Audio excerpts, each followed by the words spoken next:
বিশ্বের সবচেয়ে বড় দ্বীপ গ্রিনল্যান্ড নাম শুনে সবুজ শ্যামল মনে হলেও বাস্তবে এটি বরফে ঢাকা এক রহস্যময় ভূখণ্ড। গ্রিনল্যান্ড শুধু প্রাকৃতিক সৌন্দর্যের জন্য নয় বরং ভৌগোলিক অবস্থান এবং রাজনীতির জন্য অত্যন্ত গুরুত্বপূর্ণ।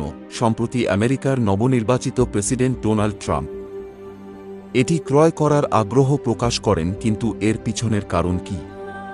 কেন গ্রিনল্যান্ড বিশ্বের অন্যতম শক্তিধর দেশগুলির নজরে রয়েছে? চলুন এই বিষয়ে বিস্তারিত জানা যাক। গ্রিনল্যান্ড নাম শুনে অনেকেই এদিকে একটি দেশ বলে মনে করেন, তবে এটি আসলে দেশ নয়।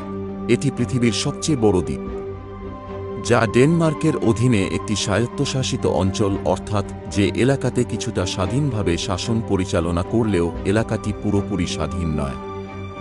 গ্রিনল্যান্ডের আয়তন প্রায় 21,606,806 কিলোমিটার এবং সেখানে প্রায় 57,000 মানুষ বসবাস করেন। দ্বীপটির প্রায় 80% এলাকা সারা বছর বরফে ঢাকা থাকে। এর শীতল জলবায়ু এবং বিস্তীর্ণ এলাকা এই দ্বীপটিকে রহস্যময় আর গুরুত্বপূর্ণ করে তুলেছে। শীতকালে এখানকার তাপমাত্রা -50 থেকে 60 ডিগ্রি সেলসিয়াসে নেমে যায়। গ্রিনল্যান্ডের ইতিহাস বহু প্রাচীন। 985 সালে আইসল্যান্ডের ভাইকিং অভিযাত্রী এরিক ড্যারেট প্রথমে এই দ্বীপে আসেন। তিনি এই দ্বীপটির সৌন্দর্যে মুগ্ধ হয়ে দ্বীপটির নাম গ্রিনল্যান্ড রাখেন।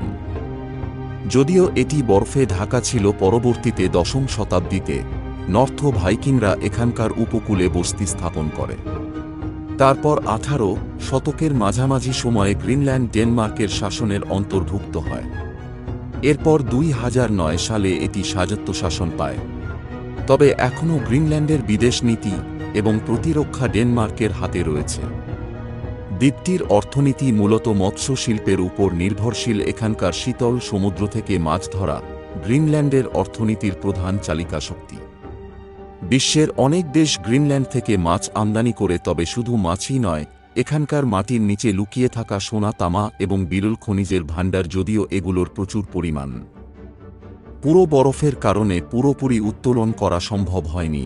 পর্যটক ও গ্রিনল্যান্ডের একটি গুরুত্বপূর্ণ আয়ের উৎস। প্রতি বছর হাজারো পর্যটক এখানে তুষারপাত, প্রাকৃতিক দৃশ্য এবং স্থানীয় সংস্কৃতি উপভোগ করতে আসেন। কুনুসুকের নীল লেগুন এবং শার্মিওলিক ফিয়ারের শান্ত জলের উপর ভাসমান চাই দেখে পর্যটকরা মুগ্ধ হন। এছাড়াও তাসিউসাকের পাহাড় এবং সবুজ উপত্যকা পর্যটকদের খুব পছন্দের জায়গা। গ্রিনল্যান্ডের ভৌগোলিক অবস্থান তাকে আরও গুরুত্বপূর্ণ করে তুলেছে। এটি উত্তর আটলান্টিক এবং আর্কটিক মহাসাগরের মাঝে অবস্থিত, যা সামরিক এবং বাণিজ্যিক দিক থেকে কৌশলগত গুরুত্বপূর্ণ অবস্থান।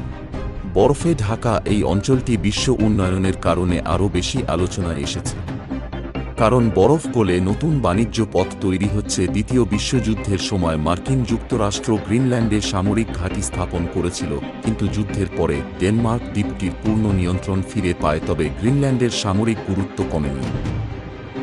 আর্কটিক অঞ্চলে আধিপত্য বিস্তারের জন্য গ্রিনল্যান্ডকে একটি গুরুত্বপূর্ণ স্থান হিসেবে বিবেচনা করা হয়, যার কারণে 2019 সালে ডোনাল্ড ট্রাম্প গ্রিনল্যান্ড কেনার প্রস্তাব দেন। এই প্রস্তাব নিয়ে আন্তর্জাতিক মহলে প্রচুর বিতর্ক হয়। যদিও ডেনমার্ক সরাসরি এই প্রস্তাব প্রত্যাখ্যান করেছিল, তবে ট্রাম্পের এমন চিন্তার পেছনে কৌশলগত কারণ ছিল। গ্রিনল্যান্ড শুধু সম্পদের ভাণ্ডার নয়, এটি একটি গুরুত্বপূর্ণ সামরিক অবস্থান।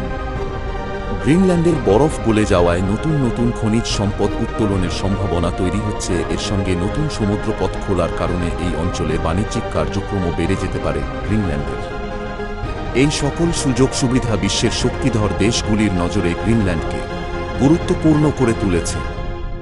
কারণ গ্রিনল্যান্ডের ভূখণ্ডের থাকা পরবর্তী সময়ে গ্রিনল্যান্ডকে গুরুত্বপূর্ণ করে তুলতে পারে। তবে গ্রিনল্যান্ড শুধু প্রাকৃতিক সম্পদের কারণে নয়, ভৌগোলিকভাবেও এটি রাজনৈতিক শক্তির লড়াইয়ের কেন্দ্র হয়ে উঠেছে। যুক্তরাষ্ট্র, রাশিয়া এবং চীনের এই অঞ্চলে আধিপত্য বিস্তারের চেষ্টা গ্রিনল্যান্ডকে আরও বেশি কৌশলগত করে তুলছে। এক কথায় বললে গ্রিনল্যান্ড একটি বরফের দ্বীপ নয়, বরং বিশ্ব রাজনীতির গুরুত্বপূর্ণ কেন্দ্র। এর ভৌগোলিক অবস্থান, প্রাকৃতিক সম্পদ এবং সামরিক গুরুত্ব ভবিষ্যতে বৈশ্বিক সমীকরণ বদলে দিতে পারে। তবে গ্রিনল্যান্ড তাদের ভূমি কোনো বিদেশি শক্তির হাতে তুলে দিতে ইচ্ছুক না। তারা তাদের নিজস্ব আইন এবং সংস্কৃতি নিয়ে নিজেদেরকে প্রতিষ্ঠিত করে রাখতে চায়। আমরা আশা করি গ্রিনল্যান্ড তার সক্রিয়তা, এবং ঐতিহ্য বিশ্ব রাজনীতিতে গুরুত্বপূর্ণ ভূমিকা পালন করবে। আপনাদের সবাইকে ধন্যবাদ। দেখা হবে নতুন কোন ভিডিওতে। আল্লাহ হাফেজ।